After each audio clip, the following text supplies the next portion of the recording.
Your fingers trace the worn edges of a milk crate filled with record spines as you flip through them in the musty back corner of a record store.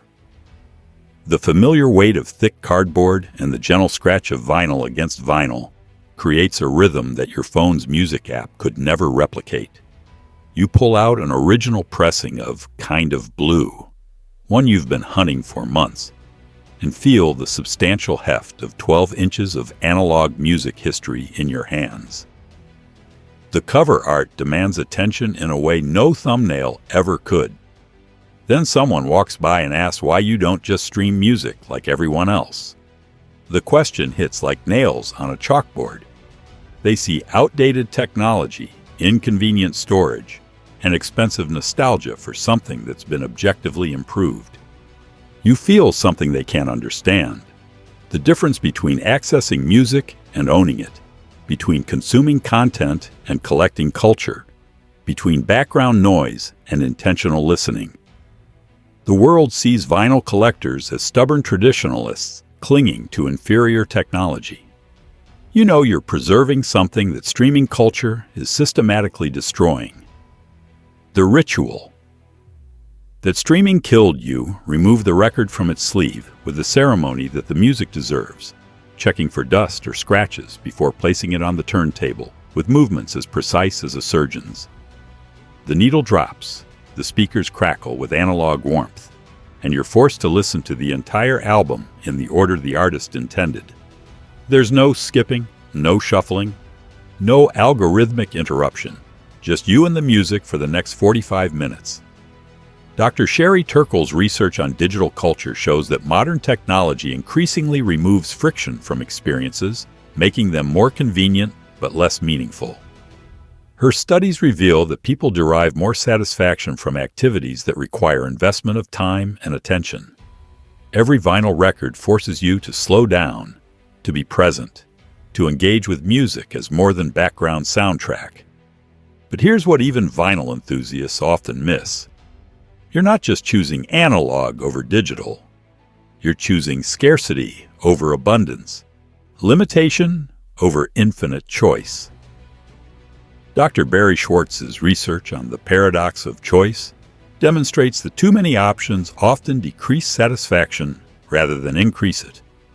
Your record collection creates beneficial constraints that make each listening experience more intentional and therefore more rewarding. The hunt. That streaming can't satisfy you. Spend Saturday mornings digging through crates at record fairs, garage sales, and estate sales, searching for that one pressing that completes a collection or fills a gap in your musical knowledge. The thrill isn't just in finding the record, it's in the uncertainty, the possibility that today might be the day you discover something extraordinary.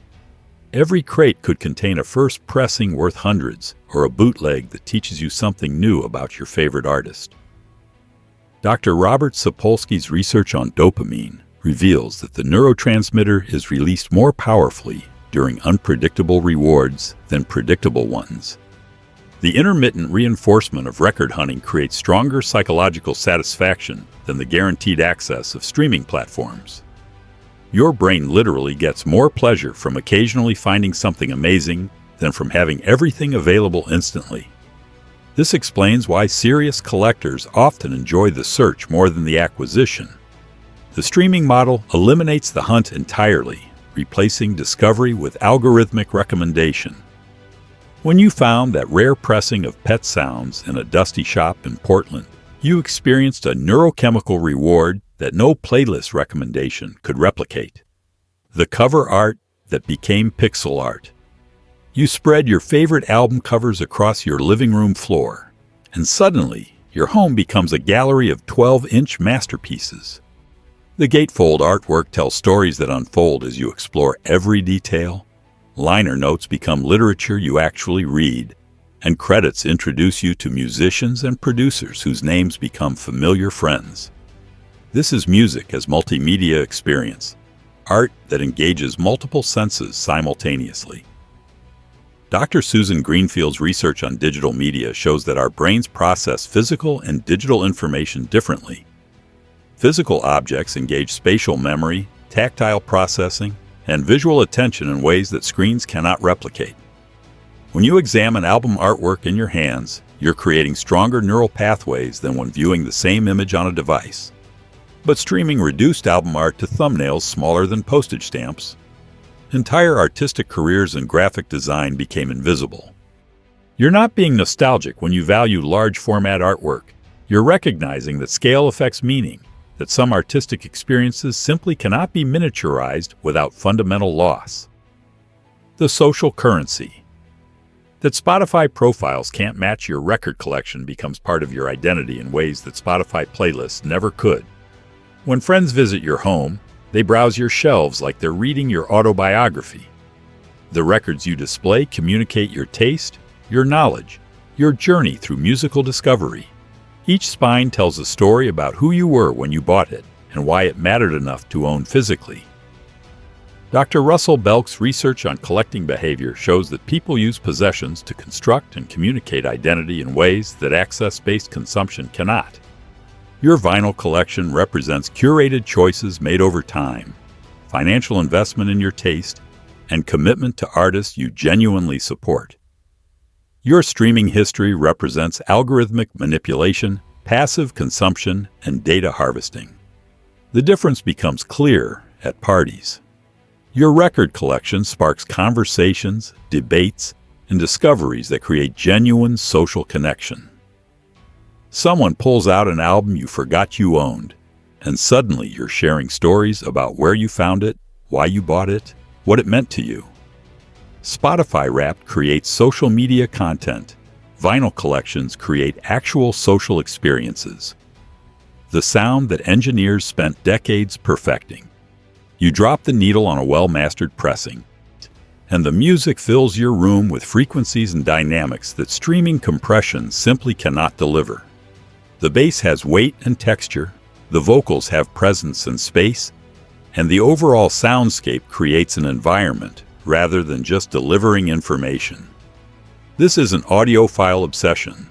This is the difference between experiencing music as art and consuming it as content. Dr. Jonathan Berger's research at Stanford shows that younger listeners actually prefer the sound of compressed MP3s over high-quality audio because their ears have been trained by digital formats. But vinyl playback engages frequency ranges and dynamic contrasts that streaming platforms deliberately remove to optimize for laptop speakers and earbuds. You're not imagining the difference. You're hearing information that streaming literally deletes. The counterintuitive truth is that vinyl's flaws, the surface noise, the slight wow and flutter, the need to flip sides, actually enhance the listening experience by making it more engaging and memorable.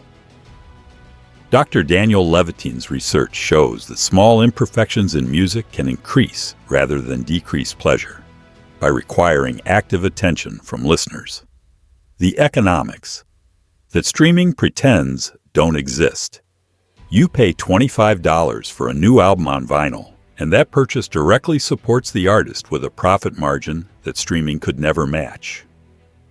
Meanwhile, your $15 monthly streaming subscription generates fractions of pennies for the musicians you actually listen to, while the platform keeps the vast majority of revenue. You're not overpaying for music. You're actually paying musicians fairly for their work. Dr. David Throsby's research on cultural economics reveals that the streaming model has created a wealth transfer from artists to technology platforms that's unprecedented in music industry history. Most musicians now lose money on streaming, treating it as marketing for live performances and merchandise rather than as income source. Your vinyl purchases represent a return to direct artist support, but they also represent something deeper: the belief that music has value beyond convenience. When you buy a record, you're making a statement that artistic creation deserves compensation that reflects the time, skill, and emotional investment required to create it. The permanence that digital promises can't keep your records will still play in 50 years, assuming you take reasonable care of them. The streaming services you pay for today will eventually disappear, taking your access to their catalogs with them. Your vinyl collection represents ownership in a world increasingly built on rental agreements disguised as ownership. You're not being paranoid about digital permanence. You're being realistic about corporate sustainability. Dr. Vint Cerf, often called the father of the Internet, has warned that digital information faces an unprecedented preservation crisis. Streaming platforms regularly lose rights to music, remove albums from catalogs, and disappear entirely when companies fail or merge. Your physical collection represents insurance against the fragility of digital licensing agreements. But there's something deeper happening here. Vinyl represents a rejection of the access economy that treats consumers as permanent renters rather than owners. Every record you buy is a vote for ownership over access, permanence over convenience, commitment over flexibility. Here's the counterintuitive truth that most people miss about vinyl collecting.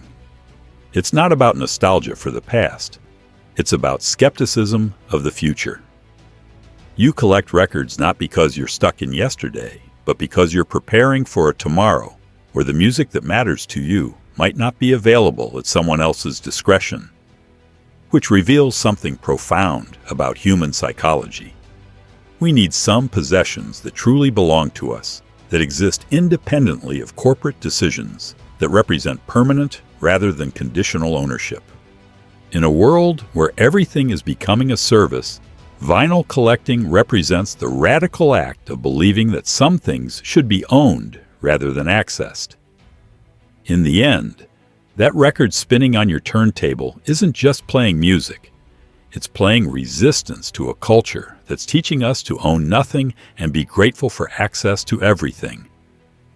The vinyl becomes a symbol of every relationship we're losing to algorithmic mediation, every experience we're trading for convenience, every piece of ourselves we're surrendering to platforms that can disappear our entire cultural history with one licensing agreement change.